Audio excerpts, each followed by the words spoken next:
Hello, my name is Melanie James. I'm 61 and I live in South Wales in the United Kingdom.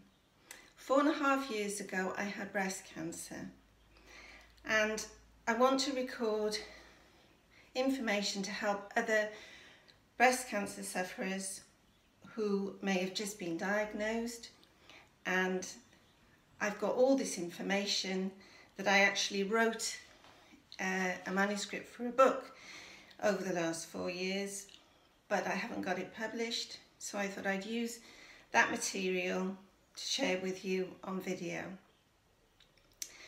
So first of all, if I explain what I had, and it hopefully will match with something that would be useful to you. So I had an estrogen fed tumour, which was 2.7 centimetres in size behind my nipple. So because my results came out that I was HER2 positive, I needed to have chemotherapy as well. So I had chemotherapy first to shrink the tumour, followed by surgery. Then I started Herceptin injections, and then I had radiotherapy. So that was all that I absolutely needed to have done. Then I chose to have my other breast reduced to match the other one, and a nipple reconstruction, and then tattooing of the nipple. So the full works. So what I'd like to do is break it down into episodes so that you can pick one that's particularly relevant to you at that time, or watch them from the beginning in order. But I would advise against watching them all at the beginning of your treatment. You've got a lot of information to take in from your oncologist and your surgeon, and you don't want to overwhelm yourself. But if there is something you're particularly interested in, or there's something that you're going through at the moment that you could do with some suggestions for how to cope with it, then you can go to those particular ones. So once I've got through all the really important stuff, then I'll move on to other subjects which are of concern, and then I might even read parts of my manuscript for my book. First of all, I'd like to say I'm not a medical professional, and I never have been. I'm also not a presenter.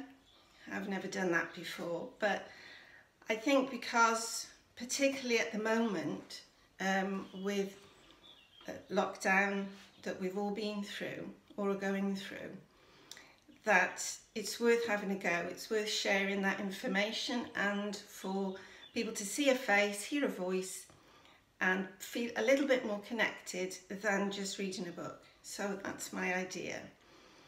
So obviously the first thing is fear of the unknown when you're just starting out. That fear grips you and it is really difficult to deal with.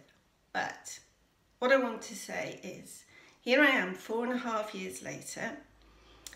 I'm well, carrying a bit much weight from various lockdowns and Christmas, but healthy.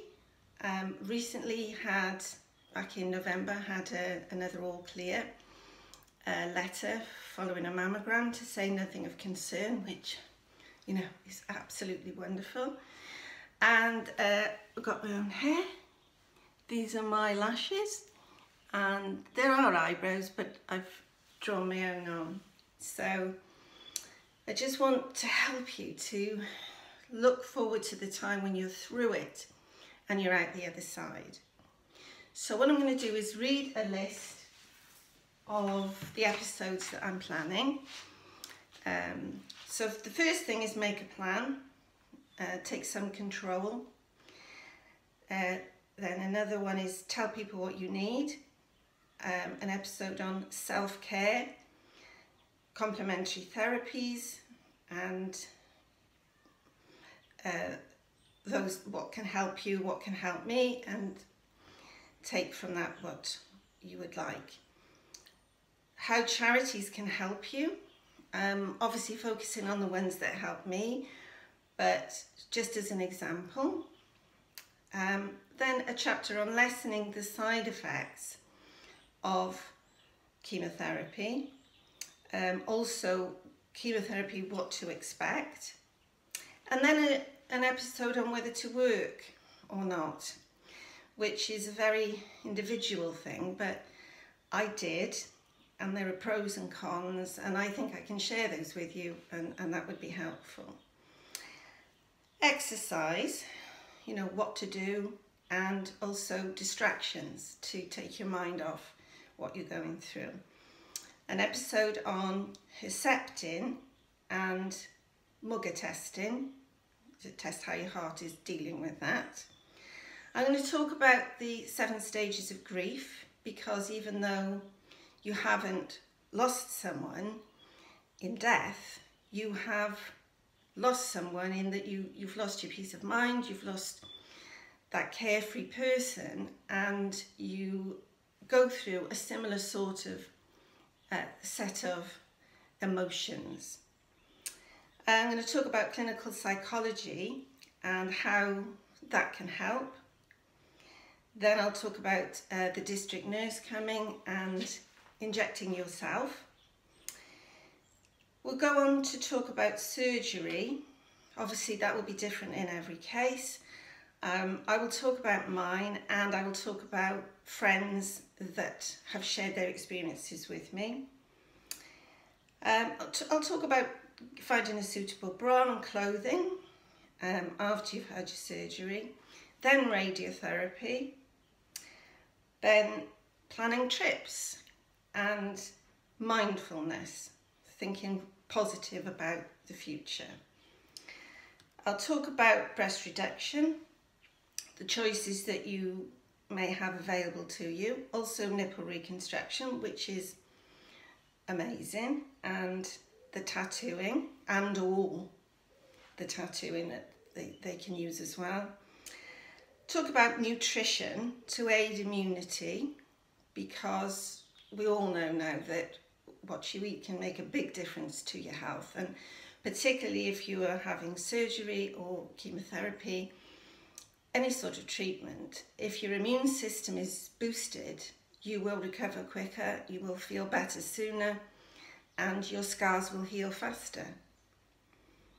Then I'm going to talk about genetics, because with breast cancer, obviously that plays a part in some people.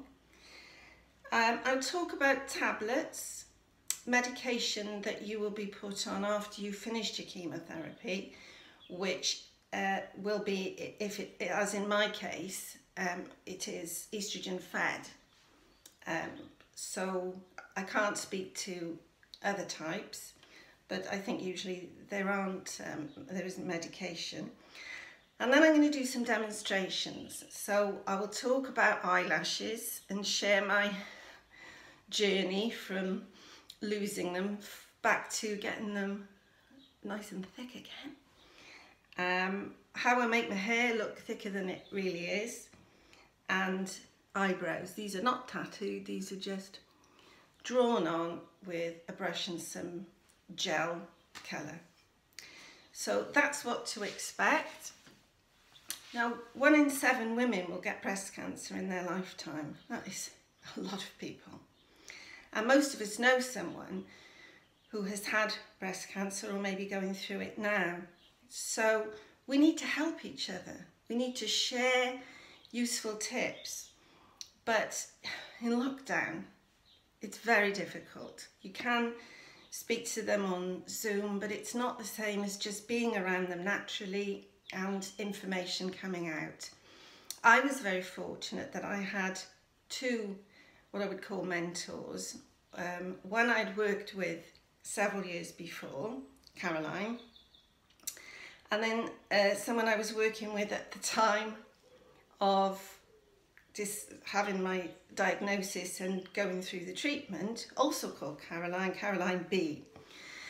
And that made a massive difference. She used to come in every day with something on her phone that was funny and make me laugh.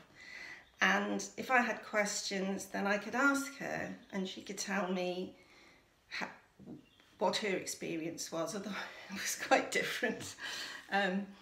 She was going to the gym and partying and drinking quite a lot during chemotherapy and had no adverse side effects. So quite different to my experience, but it made a world of difference to me. So I really hope that this set of episodes about my breast cancer experience and what I learned will help you and lift your spirits and make your experience that bit easier to bear.